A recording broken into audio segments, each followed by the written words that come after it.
지난 명절에 너무 화가 나는 일이 있었습니다. 며칠이 지난 지금까지 화가 가라앉지 않아 익명으로라도 위로받고 싶어 글을 써보네요. 저는 아들 둘 집안의 첫째 며느리입니다. 결혼할 당시 남편도 저도 넉넉하지 않았기에 시부모님 소유의 다세대 주택에서 층만 다르게 살고 있습니다. 내후년에 청약 당첨된 아파트가 완공되면 이사갈 예정이고 감사하게도 시부모님께서 도와주기로 했습니다.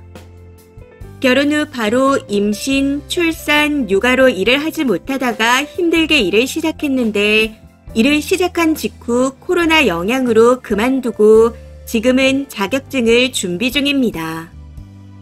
제가 결혼하고 4, 5년 정도 됐을 때인 작년 초에 드디어 시동생이 결혼하게 되어 동서가 생기게 되었어요.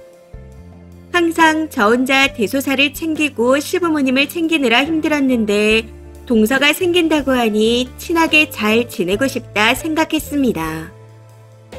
저희 부부 집 문제로 시부모님께서 시동생을 도와줄 여유가 없어 동선에도 저희처럼 한 건물에서 같이 살게 될 줄 알았거든요. 그런데 서울에 있는 신축 아파트에 입주한다는 걸 알고 깜짝 놀랐습니다. 시어머니 말씀으로는 동선의 집이 여유가 있는 편인지 젊을 때부터 동서 앞으로 집이 있었답니다. 이번에 결혼하면서 그걸 팔고 동서가 모은 돈으로 빚 없이 신축 아파트를 샀다고 하네요. 집도 해왔는데 예단도 하고 이바지 음식도 하고 패백도 했다며 한동안 시어머니는 저희 부부에게 뿐만 아니라 온 동네방네에 자랑을 하고 다니셨습니다. 거기다 동서가 결혼하고 얼마 안 있어 임신을 했는데 동서 부모님이 차까지 사주셨다 하더라고요. 처음 이 이야기를 들었을 땐 중형차 정도라고 생각했는데 대형 세단을 받았더군요. 시부모님이 사돈 댁은 외제차를 타고 다닌다는 말을 계속해서 저에게 하실 때마다 괜히 마음이 불편했습니다. 꼭 저랑 비교하시는 것 같다는 생각이 들어서요. 하지만 제 자격지심이라 생각하고 잘 지내보자 했습니다. 그런데 어버이날, 시부모님 생신, 제사, 명절 등 집안 대소사를 하나씩 거치면서 거리감이 느껴지더라고요. 제가 동서와 상의하기 위해 톡을 하면 항상 본인 남편과 상의해보겠다 하면서 저와는 얘기하지 않으려는 것 같았거든요. 음식점을 정하는 것도 각자 준비해오는 음식 메뉴를 정하는 것도 항상 시동생과 상의하고 동서는 한마디도 하지 않았습니다. 해서 좀 이상한 것 같다고 남편한테 얘기해봤지만 아직 우리가 불편해서 그렇지 않겠냐며 대수롭지 않게 말하더라고요. 근데 저는 이게 시간이 갈수록 점점 기분이 나쁘기 시작했습니다. 거기에 시어머니까지 동서가 일하고 오면 늦는다며 자꾸 우리끼리 슬슬 하고 있자 하시면서 동서가 오기 전에 다 끝내버리시거나 동서가 와도 오느라 고생했다며 앉아있으라고만 합니다. 동서가 좀 하려 해도 자꾸만 본인이 하겠다고 다른 걸 하고 있으라며 간단한 일을 시키시죠. 그나마도 시동생이 대신해주거나 같이 한다고 주변을 맴돌고 있습니다. 거기에 동서는 음식도 잘 못하는지 칼질도 한참이고 뭐 만든다며 폰만 계속 쳐다보고 있습니다. 집 들일 때도 거의 밀키트로 한 것 같은데 시부모님은 어떻게 한 거야? 먹어본 것 중에 최고로 맛있어. 하고 엄청 칭찬을 하시더군요. 역시나 밀키트였는지 어디서 산 거라며 자랑스럽게 말하는데 어이가 없더라고요. 저는 하나하나 다 직접 만들어 대접해드렸는데 밀키트라고 브랜드까지 당당하게 말하는 걸 보고 황당했습니다. 그런데 시부모님은 나무라기는커녕 본인들도 주문해서 먹어봐야겠다며 맛있는 것도 잘 고른다 칭찬을 해주시더라고요. 집에 와서 남편에게 이게 말이 되는 소리냐 했었지만 소용이 없었습니다. 본인도 좀 그렇긴 했는데 부모님이 칭찬하는데 대고 뭐라고 말하냐며 그냥 넘어가더라고요. 결정적으로 기분이 상했던 건 이번 추석입니다. 추석 직전에 저와 큰아이가 코로나에 걸려 시댁과 친정에 가지 못하고 추석을 보냈습니다.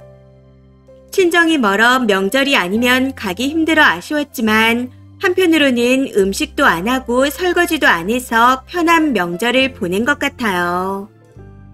아무튼 그렇게 추석이 지나가고 남편이 둘째를 데리고 집에 들어오기에 이번 명절은 동서가 좀 고생했겠다 하고 남편에게 말했더니 동서는 아무것도 안 했다는 겁니다. 시댁이 명절만 되면 항상 음식을 어마어마하게 하는 집이라 아무것도 안 했다 하니 무슨 말인가 싶더라고요. 해서 물어봤더니 글쎄 시동생이 추석 전에 시부모님께 연락을 했답니다. 이번에 연휴도 길고 하니 힘들게 일하지 말고 간단하게 지내자. 쉬면서 즐겁게 보내자. 그 때문에 결국 대부분의 음식을 사서 차례를 지내고 근교로 놀러가서 외식도 하고 놀면서 보냈다는 겁니다. 동서는 고작 밥 먹고 설거지만 했다 하더라고요. 아니 제가 있을 땐 항상 상다리가 부러지도록 음식을 차리는 통에 이틀 내내 음식하고 치우고만 반복했는데 이게 말이나 되는 소리인가요? 억울하기도 하고 저는 나가지도 못하는데 저만 쏙 빼놓고 외식하고 놀고 왔다 하니 너무 화가 났습니다. 결국 이 문제로 남편과 싸움까지 했네요. 그러고는 이건 아니다 싶어 동서에게도 따로 톡을 보냈습니다. 간단하게 안부 인사를 묻고 난 후 근데 동서는 왜 자꾸 서방님만 앞세워서 얘기하는 거야? 어머님이 여자들끼리 정해서 준비하라고 하셨는데 자꾸 서방님을 통해서 얘기하니 불편해. 음식은 왜 사서 하자고 했어? 명절 음식인데 간단하게 하더라도 직접 만들어야 하는 게 맞지 않을까? 집들이 때도 그러더니 명절 음식까지 사서 하는 건 아닌 것 같아. 그랬더니 동서가 답변하길 저는 집안일을 준비하는 건 아들들이 나서서 하는 게 맞다고 생각해요. 아들들이 의논해서 결정하면 저는 음식하는 거 돕고 있어요. 그리고 제가 결혼한 지 오래되지 않아서 음식을 못해요. 그래서 맛 없는 걸 대접하기보단 맛있다고 하는 밀키트를 준비해 본 거예요. 명절 음식은 저희 남편이 간단하게 보내고 싶다고 시부모님께 말씀드린 것 같아요. 제가 사서 하자고 한 게 아닌데 오해하신 것 같습니다. 이 톡을 보고 너무 화가 나서 참지 못하고 전화를 해버렸습니다. 결혼했는데 너무 관여 안 하고 관심이 없는 것 같아. 내가 코로나로 못 갔으면 동서가 나서서 이끌어야 하는 게 맞는 거야. 그렇게 기분 나쁘게 생각하고 있는지 몰랐네요. 근데 이번에 편하고 간단하게 보냈으면 다음에도 잘 의논해서 앞으로 점점 편해지지 않겠어요.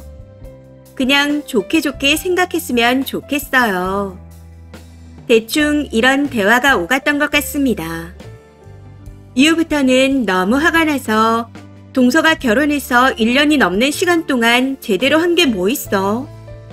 항상 어머님이 쉬라고 하고 천천히 오라 하고 앉아있으라고 하잖아. 내가 일하는 사람도 아닌데 나는 왜 그런 대접을 받아야 해? 하고 다다다 따졌던 것 같네요. 그랬더니 시어머니께서 쉬어라, 천천히 와라 자꾸 배려해 주시는 걸 왜 자기한테 묻는 건지 모르겠다며 시어머니와 얘기하랍니다.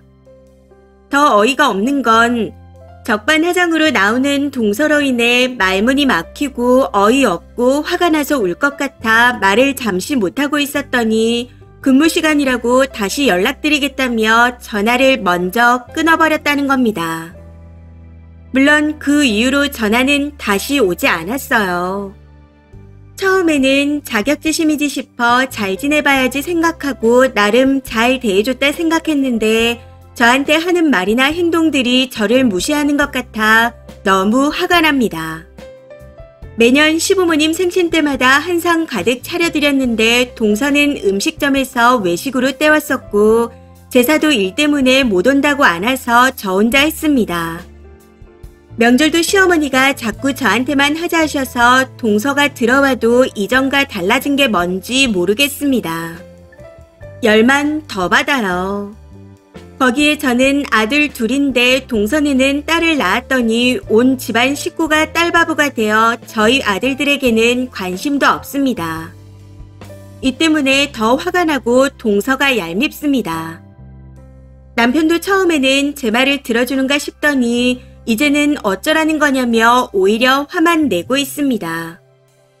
결혼하고 곧 10년인데 지금까지 난 뭘 했나 하는 생각에 허무할 뿐이네요. 지금은 그냥 동서가 너무 얄밉고 싫어요. 동서가 아랫사람이 아니라 상정 같습니다. 지난 주말에도 한글날이 끼어 있어 저는 연휴 내내 시부모님을 상대해드렸는데 동선에는 돌도 안 된 아이를 친정에 맡기고서 해외여행을 갔습니다. 동서가 얄미운 제가 잘못된 건가요? 동갑이라 잘 맞을 거라 기대했었는데 철이 안 들고 아직 개념도 없는 것 같습니다. 댓글입니다. 첫 번째, 자존감 바닥에 이성을 잃고 감정적으로 대응했네요. 본인도 밀키트하자 외식하자 남편을 앞세워 말할 것이지 왜 말 못하고 열폭인지. 동서 잘못은 하나도 없습니다. 열등감에 쩔어 있지 마세요. 두 번째, 안타깝게도 쓴이는 능력 부족으로 더부살이 하신 거예요. 동서는 능력이 있어 하지 않아도 되는 거고요. 깨어나세요. 자발적 희생으로 동서를 미워하지도 원망도 마세요. 동서가 전화 받고 대답을 해준 것만으로도 다행입니다. 동서지간이라지만 남이라는 걸 명심하세요. 군대 아닙니다. 세 번째, 쓴이 정신 차리세요. 동서는 그냥 시동생의 와이프일 뿐입니다. 생판 남이에요. 집도 해오고 이것저것 챙겨줄 수 있는 동서가 설거지라도 한 걸 신기해 하세요. 네 번째, 쓴이 자격지심 맞고요.